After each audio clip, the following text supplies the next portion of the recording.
नमस्कार, मैं निखिल अवस्थी। अपनी माटी के सभी दर्शकों का एक बार फिर स्वागत है। इस बार हम आपके लिए लाए हैं बेहद ही खूबसूरत जानकारी से भरपूर गुलदस्ता। हमारे पास विधानसभा सत्र से किसान भाइयों के लिए खास जानकारी है। वहीं मटर के दाम और ताजा बारिश से समीकरणों पर भी बात करेंगे। अंत में आपके लिए होगा सरप्राइज पैकेज। तो आइए करते हैं कार्यक्रम की शुरुआत। हिमाचल में फसल बीमा योजना को लेकर किसानों के मन में खूब सवाल उठते हैं। इन्हीं सवालों में से एक अहम जवाब विधानसभा सत्र के दौरान मिला है। हिमाचल में मौसम आधारित फसल बीमा का लाभ अब तक 4.25 लाख किसानों को मिल चुका है। ये खुलासा हाल ही में विधानसभा सत्र के दौरान हुआ है। सदन में नरेंद्र बरागटा ने सवाल उठाया था कि इस योजना का लाभ कितने किसानों को मिल चुका है। इस पर बागवानी मंत्री महेंद्र सिंह ने जवाब दिया।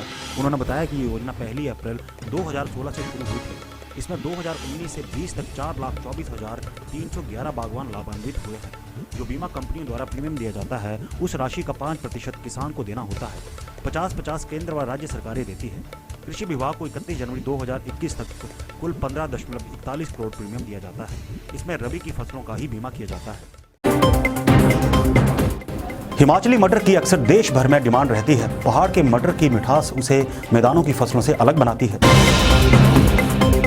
देश भर में हिमाचली मटर की डिमांड बढ़ने लगी है। इस बार आलम यह है कि पंजाब और राजस्थान को पछाड़कर हिमाचली मटर सब्जी मंडी में 38 रुपए किलो तक बिक रहा है। मैदानी राज्यों में मटर का सीजन एक सप्ताह के बाद समाप्त हो जाएगा। ऐसे में पहाड़ी मटर को और अच्छे भाव मिलने की संभावना है। सोलन मंडी की बात की जाए तो यहाँ सोलन के अलावा सिरमौर के भी किसान आते हैं। किसानों ने बताया कि शुरू में मटर 30 रुपए किलो बिक रहा था, जो अब 38 रुपए पहुंच गया है। इस मंडी में एक सप्ताह में करीब 6,000 क्विंटल मटर पहुंचा है। कारोबारियों ने बताया कि सबसे ज्यादा सप्लाई दिल्ली की आजादपुर मंडी में की जा रही है। खास बात यह है कि पंजाब और राजस्थान के मटर को किलो के महज 15 रुपए मिल रहे हैं, जबकि हिमाचल के मटर को इससे डबल से ज्यादा भाव मिल रहे हैं। कुल मिलाकर हिमाचली मटर देश भर की मार्केट में पसंद बन गया है। आज अभी ये जो मटर चल रहा है ये करसोग से आ रहा है, सोलन लोकल सराउंडिंग से आ रहा है, जो 15-20 किलोमीटर की सराउंडिंग है वहाँ से आ रहा है, और राजगढ़ से आ रहा है, सिरमौर से आ रहा है, ये शिमला से आ रहा है। चारों तरफ से चला हुआ है। इस टाइम मटर की फसल जो है पीक पर चल रही है सोलन में। इस टाइम मटर के रेट आज जो एकदम बढ़िया क्वालिटी का रेट है वो 38 से लेकर 40 तक चल रहा है। और बाकी जो थोड़े सूखी फलियाँ आ रही है कि वो पीछे सूखा रहा, बारिश नहीं हो पाई, फरवरी महीने में एकदम बारिश नहीं हुई, फसल भी कमज़ोर रही थोड़ी, तो उस वजह से थोड़े माल जो सूखेपन में आ रहे हैं वो माल 25 से 28-30 तक बिक रहे हैं। इस साल तो देखो इन दिनों कोरोना की मार बहुत बड़ी मटर के ऊपर। मंडियाँ आगे महाराष्ट्र सारा बंद था, राजस्थान सारा बंद था, गुजरात में बीच में बंद हो रहा था, बीच में खुल रहा था, और पंजाब की मंडियाँ सारी बंद थी। पिछले साल बहुत ज़्यादा परेशानी हुई। इस साल ऐसा नहीं है। इस साल तकरीबन सभी मंडियाँ खुली हुई हैं, तो मटर का फुल रश चल रहा है, फुल सारे, तभी ये अच्छे दाम मिल पा रहे हैं। पिछले साल कोरोना की वजह से तो 18, 20, 25 से ऊपर रेट ही नहीं गया, क्योंकि मंडियाँ बंद थी। इस बार मंडियाँ सारी खुली है, इसलिए भाव भी अच्छे मिल पा रहे हैं किसानों को। इस बार दुगने भाव मिल रहे हैं। नंबर 30 है। मटर की राई वाला आज यहाँ पर लगभग 2500 कट्टे की रही है। थोड़ी मतलब जो बड़ी बड़ी 50 से 55 किलो की उसमें रहती है। और यहाँ पर आज शिमला बेल्ट से भी माल था, वो बेल्ट से माल था यहाँ पर। और रेट समझिए आप 40 रुपये चल रहा है, बढ़िया माल। और बाकी जैसे जैसे माल देखते हैं, और सिरमौर बेल्ट से भी माल आ रहा है, लगभग वहाँ थोड़ा सा कम हो चुका है, खत्म होने वाला है। और बाकी आपका लोकल मटर आ रहा है काफ़ी, 40 रुपये का प्राइस चल रहा है बढ़िया माल का। और पिछले साल से रेट अच्छे मिल रहे हैं, लेकिन फसल इस साल कम है। हिमाचल में लंबे ड्राई स्पेल के बाद बारिश हुई है। इसे मौसम विज्ञानी फसलों के लिए फायदेमंद बता रहे हैं। इन दिनों गेहूं की फसल तैयार होने को है। इस पर बारिश का क्या असर है, देखते हैं ये रिपोर्ट।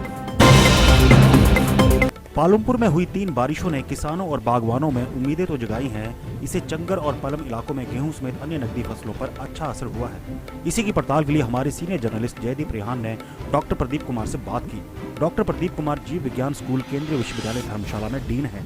उन्होंने अपनी माटी को बताया कि गेहूं मुख्यतः 3-4 चरणों में सिंचाई की जरूरत होती है। पहली स्टेज वह है जब गेहूं 20 से 25 दिन की होती है। वहीं दूसरी स्टेज वह है जब फसल 40 से 50 दिन की होती है। तीसरी स्टेज 70 से 75 दिन की होती है। इसी तरह एक अन्य स्टेज वह है जब फसल तैयार होने को होती है। ऐसे में ताजा बारिश काफी हद तक फायदेमंद रहती है। नमस्कार दोस्तों, मैं डॉक्टर प्रदीप कुमार, अधिष्ठाता जीव विज्ञान स्कूल केंद्रीय विश्वविद्यालय हिमाचल प्रदेश धर्मशाला। अभी हाल ही में जो वर्षा हुई है ये किसानों के लिए बहुत राहत लेकर के आई है, क्योंकि हम जानते हैं कि काफ़ी लंबे समय से गेहूं की फसल खेतों में खड़ी है और काफ़ी समय से बारिश नहीं हुई है। लेकिन जो पिछले 2 दिनों में बारिश हुई है उसके कारण जो गेहूं है उसके लिए बहुत अच्छी है। हम किसानों के साथ ये जानकारी साझा करना चाहते हैं कि गेहूं में 3-4 अवस्थाएं ऐसी हैं जिन अवस्थाओं में गेहूं को पानी की बहुत आवश्यकता होती है। एक तो पहली स्टेज होती है जब 20 से 25 दिन के अंदर गेहूं को पानी की आवश्यकता होती है, जिसको हम क्राउन रूट इनिशिएशन स्टेज कहते हैं, यानी कि जो क्राउन जड़ें हैं वो इसमें बनना शुरू होती हैं। दूसरी स्टेज जो है वो 40 से 50 दिन के बीच में आती है। उसमें जो टिलरिंग बोलते हैं हम इसको वैज्ञानिक भाषा में, वो गेहूं में टिलर्स बनना शुरू होते हैं, यानी कि जो नए नए तने जो हैं इसमें बनना शुरू होते हैं। जो तीसरी स्टेज होती है 70 से 75 दिनों के बाद, उसमें गेहूं में पानी की आवश्यकता होती है।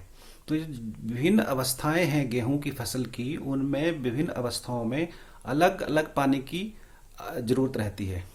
और जैसे मैंने आपसे कहा कि ये 3-4 अवस्थाएं ऐसी हैं, इन अवस्थाओं में गेहूं की फसल को पानी जो है भरपूर मात्रा में चाहिए, या इरिगेशन सिंचाई उसको भरपूर मात्रा में चाहिए। तो कुल मिलाकर के ये जो बारिश हुई है ये राहत लेकर के आई है किसान भाइयों के लिए, क्योंकि काफ़ी लंबा समय हो गया था और पानी नहीं मिल रहा था। जैसे कि हम जानते हैं कि हिमाचल प्रदेश में अधिकतर जो खेती होती है वो वर्षा पर निर्भर करती है। दूसरे राज्यों की तरह हमारे यहाँ सिंचाई व्यवस्था जो है वो उतनी सुदृढ़ नहीं है या उतनी अच्छी नहीं है। तो कुल मिलाकर के ये जो वर्षा है, वर्षा का पानी है, ये गेहूं की फसल के लिए बहुत ही अच्छा है। तो किसान भाइयों से आग्रह है कि जिन्होंने इस बारिश के बाद अपने खेतों में खाद डालनी है वो इसमें अपने खेतों में खाद जो है वो डाल सकते हैं। हिमाचल को देवभूमि यूं ही नहीं कहा जाता। समृद्ध परंपराएं इस पहाड़ी प्रदेश को औरों से अलग बनाती है। हिमाचल के अनूठे रीति रिवाजों में बेहद खास स्थान है ढोलरू गायन का। ढोलरू गायन चैत्र मास में गाया जाता है। ग्रामीण कलाकार घर घर जाकर ढोलरू गायन करते हैं। इस दौरान शानदार तरीके से माता पिता की सेवा करने के लिए प्रेरित किया जाता है। साथ ही गुरु और परमात्मा की महिमा का भी गुणगान किया जाता है।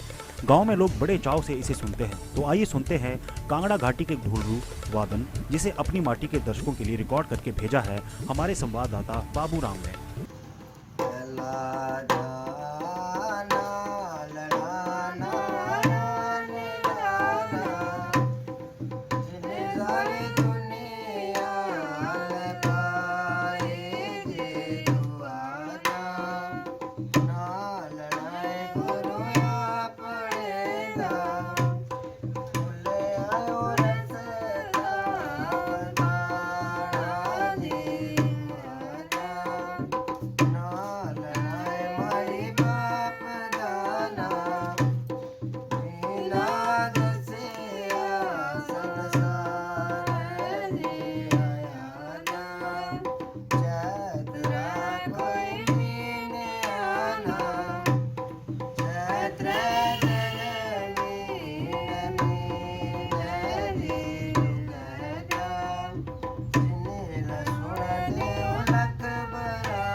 और अब चलते चलते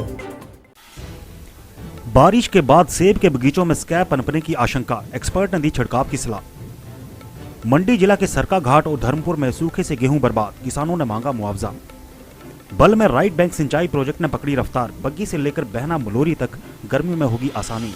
सोलन में खुम्ब प्रशिक्षण शिविर को बनेंगे 60 स्वयं सहायता समूह, जिला में छिड़ेगी बड़ी मुहिम। आज के कार्यक्रम में बस इतना ही। देखते रहिए दिव्य हिमाचल टीवी।